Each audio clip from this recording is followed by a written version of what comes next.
माता पार्वती शिव जी को पति के रूप में प्राप्त करने के लिए घोर तप कर रही थीं।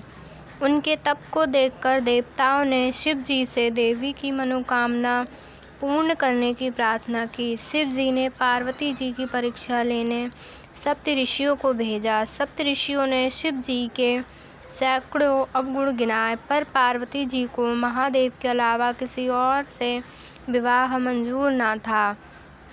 विवाह से पहले सभी वर अपनी भावी पत्नी को लेकर आश्वस्त होना चाहते हैं, इसलिए शिव जी ने स्वयं भी पार्वती की परीक्षा लेने की ठानी। भगवान शंकर प्रकट हुए और पार्वती को वरदान देकर अंतर्ध्यान हुए। इतने में जहाँ वह तप कर रही थी, वहीं पास में तालाब में मगरमच्छ ने एक लड़के को पकड़ लिया। लड़का जान बचाने के लिए चिल्लाने लगा। पार्वती जी से उस बच्चे की चीख सुनी ना गई। द्रवित हृदय होकर वह तालाब पर पहुंची।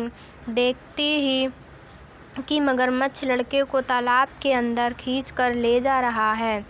लड़के ने देवी को देखकर कहा, मेरी ना तो माँ है, ना बाप, ना कोई मित्र। माता, आप मेरी रक्षा करें। पार्वती जी ने कहा, हे ग्राहा, इस लड़के को छोड़ दो। मगरमच्छ बोला, दिन के छठे पहर में जो मुझे मिलता है उसे अपना आहार समझकर स्वीकार करना मेरा नियम है। ब्रह्मादेव ने दिन के छठे पहर इस लड़के को भेजा है, मैं इसे क्यों छोड़ूं? पार्वती जी ने विनती की, तुम इसे छोड़ दो, बदले में तुम्हें जो चाहिए वह मुझसे कहो।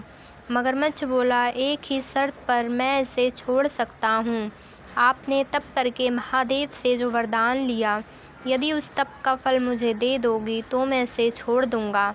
पार्वती जी तैयार हो गईं। उन्होंने कहा, मैं अपने तप का फल तुम्हें देने को तैयार हूँ, लेकिन तुम इस बालक को छोड़ दो।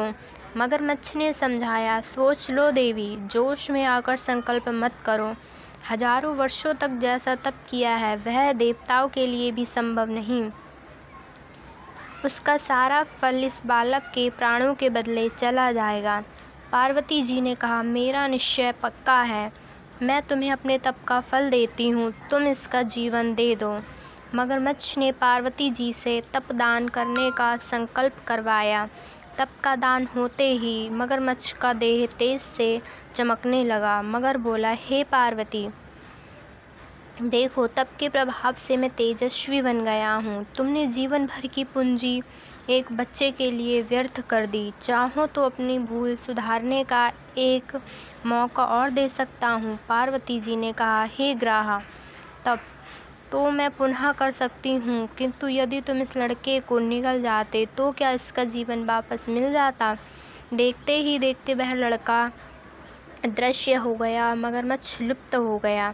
पार्वती जी ने विचार किया, मैंने तप तो दान कर दिया है, अब पुनः तप आरंभ करती हूँ। पार्वती ने फिर से तप करने का संकल्प लिया। भगवान सदा से फिर से प्रकट होकर बोले, पार्वती, भला अब क्यों तप कर रही हो? पार्वती जी ने कहा, प्रभु, मैंने अपने तप का फल दान कर दिया है। आपको पति रूप में पाने के संकल्प के लिए मैं फिर से वैसा ही घोर तप कर आपको प्रसन्न करूँगी।